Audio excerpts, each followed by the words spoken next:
So with Joe Biden now embracing every sort of far-left radical policy, including the Green New Deal, it's time to talk about climate change again. Now, this is an interesting article here. We see where an environmental expert has come out and apologized over the 30-year-long climate hysteria that he and others have helped to create. And for his trouble, he gets banned. Banned off of Forbes, banned off of Facebook. So who is this guy? He's no lightweight. His name is Michael Shellenberger. He's an American author and environmental policy expert, co-founder of the Breakthrough Institute.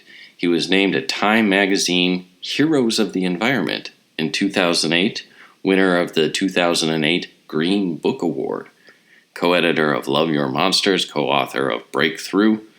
He is not some random guy just out of nowhere. This guy has a long career of environmental activism, and he is an expert in the field.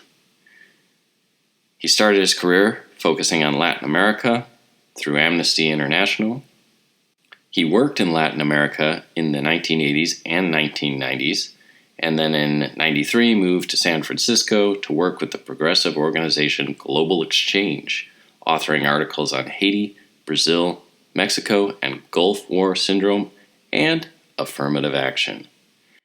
Later, he co-founded Communication Works, an allied progressive public relations organization, which worked on a wide range of campaigns from challenging Nike over having slaves in Asia. Oh, but they're so sorry about the slaves in America. To saving Headwaters, Redwood Forest.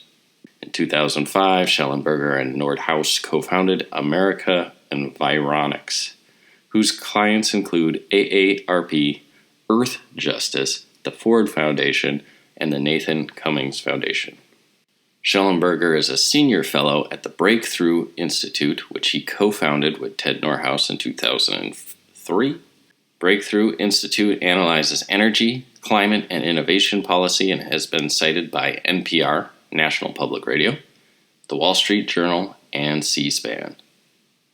Shellenberger has co-authored analysis of cap-and-trade climate legislation, of the planetary boundaries hypothesis, energy rebound from energy-efficient measures, carbon pricing, renewable energy subsidies, nuclear energy, and shale gas. Again, no lightweight.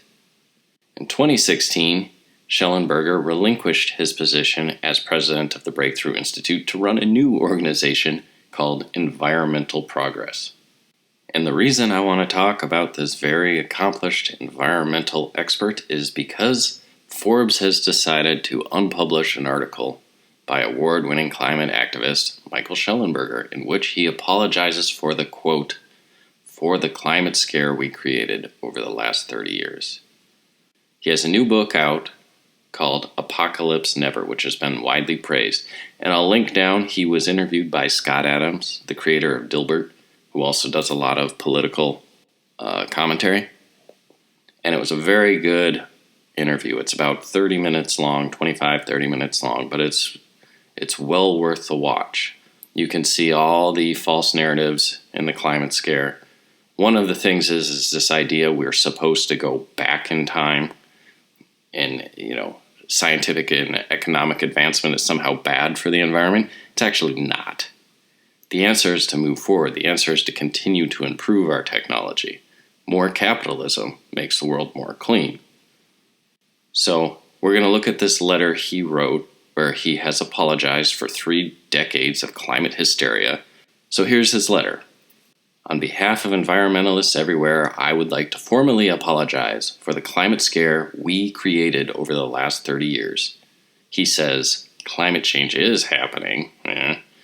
It's just not the end of the world. It's not even our most serious environmental problem.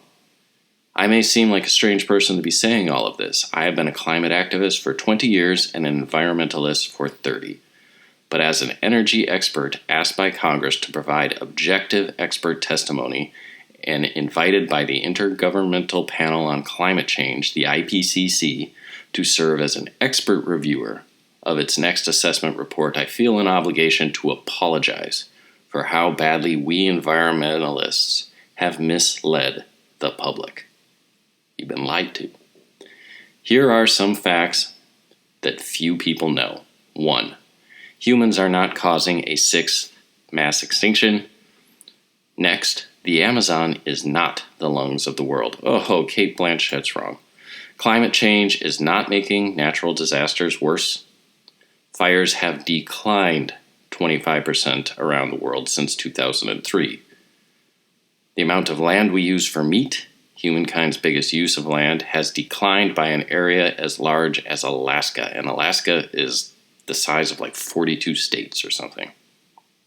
The buildup of wood fuel and more houses near forests, not climate change, explain why there are more dangerous fires in Australia and California. Carbon emissions are declining in most rich nations and have been declining in Britain, Germany, and France since the mid-1970s. Boy, that's inconvenient. And this is a big one. We produce 25% more food than we need, and food surpluses will continue to rise, he says, as the world gets hotter. Now, as much as I liked Michael Moore's film Planet of the Humans, he then pivoted to some other bogus crisis that we're running out of space and we're running out of food and we have to control the population. It's all nonsense. It's all lies. We produce enough food to feed 10 billion people, and that amount is only going up. There is no crisis. There's nothing that needs you to go out and wave cardboard around so that you can take credit for saving the world. There is nothing, sorry. Go get a job. Capitalism is making the world better. Habitat loss and the direct killing of wild animals are bigger threats to species than climate change, so the poor polar bear is not going extinct. This is another one. Wood fuel is far worse for people and wildlife than fossil fuels. Let me say that again, because these so-called environmental friendly energy plants that environmentalists go out and they're clapping and it's like it's a biofuel plant, and then they find that they're just burning logs and garbage. It's not biofuels. It's not magic fuel. It's not fairy dust. It's cleaner to burn coal than to run a biofuel plant. Wood fuel is far worse for people and wildlife than fossil fuels. So those of you that are environmentalists cheering that next biofuel plant, you are worse than the guy that's building a coal plant up the road. You are a worse person, you are worse for the environment, and you're really dumb. Because you have to look at numbers, or you have to look at people who can explain the numbers to you. You gotta quit going with your emotions. This is why people get destroyed in the stock market. They get all excited. Year 2000, everyone buying tech stocks. And everyone that knew how to read a balance sheet said, but there's no earnings. And people said, who cares? It's going up. It's magic. And they got destroyed. You have to look at numbers, guys. Not narratives. You have to look at numbers, not narratives. And the letter continues. I know that the facts above will sound like climate denialism to many people, but that just shows the power of climate alarmism. In reality, the above facts come from the best available scientific studies, including those conducted or accepted by the IPCC, the Food and Agricultural Organizations of the United Nations, the FAO, the International Union for the Conservation of Nature, IUCN, and other leading scientific bodies. What I just read to you is the science. The foo-foo magic Earth Day garbage that everyone's swirling around celebrating for is making the earth worse. And now he goes on to defend himself. Some people will, when they read this, imagine I'm a right-wing anti-environmentalist. I'm not. At 23, I raised money for Guatemalan women's cooperatives. In my early 20s, I lived in the semi-Amazon, doing research with small farmers fighting land invasions. At 26, I helped expose poor conditions at Nike factories in Asia. Could you explain that to LeBron James, who's become almost like a sanctimonious preacher of idiocy? I became an environmentalist at 16 when I threw a fundraiser for Rainforest Action Network. At 27, I helped save the last unprotected ancient redwoods in California. Boy, In my 30s, I advocated for renewables and successfully helped persuade the Obama administration to invest $90 billion into them. $90 billion is a lot of money. There's a reason there's a war over this climate stuff, and it isn't to save the earth. But until, and this is the key, but until last year, I mostly avoided speaking out against the climate scare, partly because I was embarrassed. After all, I am as guilty of alarmism as any other environmentalist. For years, I referred to climate change as an, quote, existential threat to human civilization, and called it a, quote, crisis. But he says, but mostly I was scared. I remained quiet about the climate disinformation campaign because I was afraid of losing friends and funding. The few times I summoned the courage to defend climate science from those who misrepresented Democrats, I suffered harsh consequences. And so I mostly stood by and did next to nothing as my fellow environmentalists terrified the public. Look at this guy's credentials and look at what he's just saying here. He was bullied. He was scared into silence. Who else? How many other people? How many other people are being terrorized by leftists?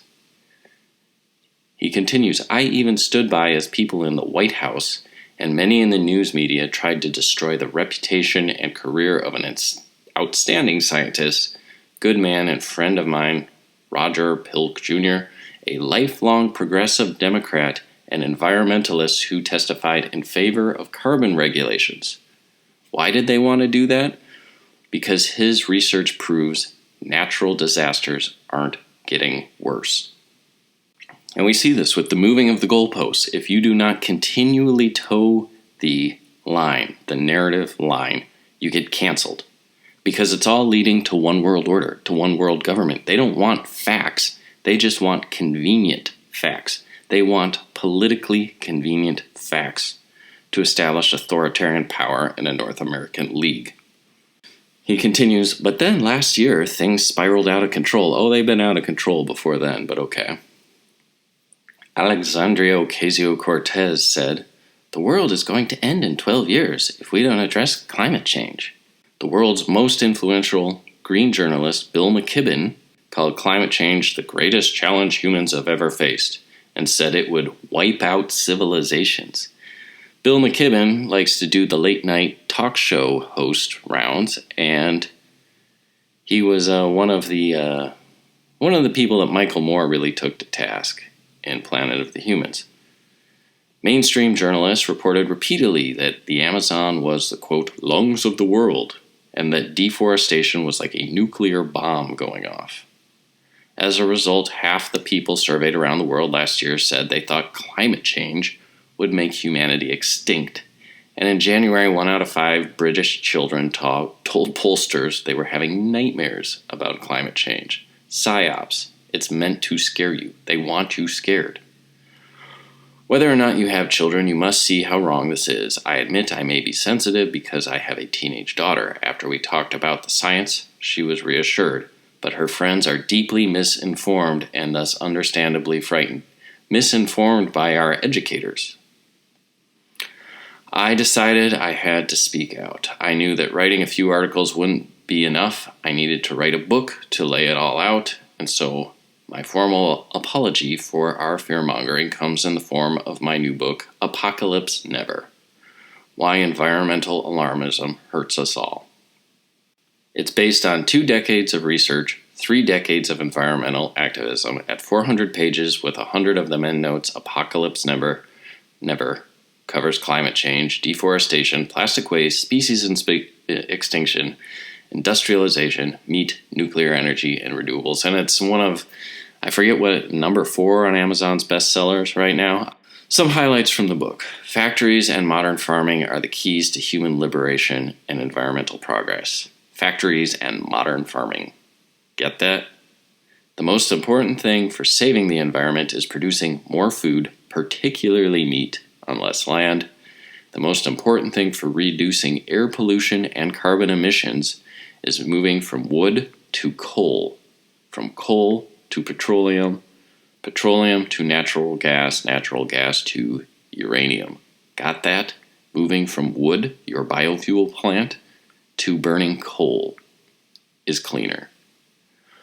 100% renewables would require increasing land usage for energy from today's 0.05% or 0.5% to 50%. These wind turbines, these solar panel fields, they take up an enormous amount of space. You have to devastate environments just to build your so-called clean power. We should want cities, farms, and power plants to have higher, not lower, power densities. Vegetarianism reduces one's emissions by less than 4%. So the next time a vegetarian wants to preach to you, remind them all that meat they're passing up only reduces their emissions by 4%. Greenpeace didn't save the whales. Switching from whale oil to petroleum and palm oil did. Got that? ExxonMobil saved the whales. Environmentalists did nothing. You activists do nothing. Actually, you make it worse. Greenpeace dogmatism worsened forest fragmentation of the Amazon. Greenpeace made the Amazon worse. You environmentalists are making the environment worse. Why were we all so misled? In the final 3 chapters of Apocalypse Never, I exposed the financial, political, and ideological motivations. Environmental groups have accepted hundreds and millions of dollars from fossil fuel interests. Environmental groups are bought and paid for by fossil fuel interests. And status anxiety, depression, and hostility to modern civilization are behind much of the alarmism. Once you realize just how badly misinformed we have been, often by people with plainly unsavory or unhealthy motivations, it is hard not to feel duped. Will Apocalypse Never make any difference? There are certainly reasons to doubt it. The news media have been making apocalyptic pronouncements about climate change since the late 1980s and do not seem disposed to stop, and I will add, well before the 80s. They've been doing it since the 60s at least. But there are also reasons to believe environmental alarmism will, if not come to an end, have diminishing cultural power. The coronavirus pandemic is an actual crisis that puts the climate crisis into perspective. Even if you think we have overreacted, COVID-19 has killed nearly 500,000 people and shattered economies around the globe. Scientific institutions, including the WHO and the IPCC, have undermined their credibility through the repeated politicization of science. Their future existence and relevance depends on new leadership and serious reform. Facts still matter. The evidence is overwhelming that our high-energy civilization is better for people and nature than the low-energy civilization that climate alarmists would return us to. The invitations from the IPCC and Congress are signs of growing openness to new thinking about climate change and environment. Another one has been the response to my book from many climate scientists, conservationists, and environmental scholars. The former head of the Nature of Conservancy, Steve McCormick, writes, "We environmentalists condemn those with antithetical views of being ignorant of science and susceptible to confirmation bias. But too often we are guilty of the same." Schellenberger offers tough love, challenge to entrenched orthodoxies, and rigid, self-defeating mindsets. Apocalypse Never serves up occasionally stinging, but always well-crafted, evidence-based points of view that will help develop the mental muscle we need to envision and design not only a hopeful, but an attainable future. He closes with, "That is all I hoped for in writing it. If you made it this far, I hope you'll agree that it is perhaps not as strange as it seems that a lifelong environmentalist, progressive, and climate activist felt the need to speak out against climate alarmism. I further hope that you'll accept my apology." I don't know what brought the change of heart, but I don't know how inclined I am to accept the apology of cowards. But climate change is a hoax. I've been making videos on this subject now for at least 2 years, maybe 3. But it's been obvious. It's been obvious to anyone with an analytical mind that looked at the numbers, that looked at the information, and that looked at the way that the information was being culled and presented. You can see I go through logical fallacies that they use. You can see the poor thinking. You can look at the poor data analysis. You can look at me, just little old me, doing this for years, explaining why this is a complete hoax. And many other people have done this. And so now that the environmental leaders are finally coming out and admitting it's a hoax, what you need to do is look at if you fell for it. It's time to reevaluate how you think. It's time to reevaluate how you analyze data. It's time to realize that the first step to recovery is admitting you have a problem. You fell for it. You don't know how to think, or your thinking is wrong, or your thinking is not thinking, it's just emotional. You just go with your feelings, your gut, or you want friends, a certain group, a certain image. Now, I go back to the basics. We have Aesop's Fables on this channel. Simple, reasonable, little tidbits of wisdom. If you were duped by climate change, it's time to go back to the beginning. We have Epictetus. We look at Stoicism. Get your emotions under control and start thinking logically. And then, of course, I explain in detail how you could have told way before this, way before the environmentalists admit it's all fake. Why? Statistical and data analysis, experimental design, it's all bunk.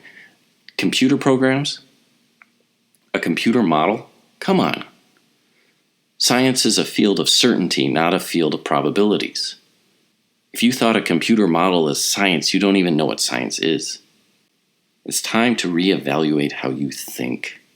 If you fell for this, because guess what? You're not just wrong about climate change. Chances are if you fell for global warming, you fell for everything. Chances are everything you think is wrong. Question everything. And those of you that have known that you just go along with the lie because it's going to get the policies passed that you want, or it's the group of people you want approval from, realize this. The utopia, if that were possible, the utopia will not be built on a web of lies.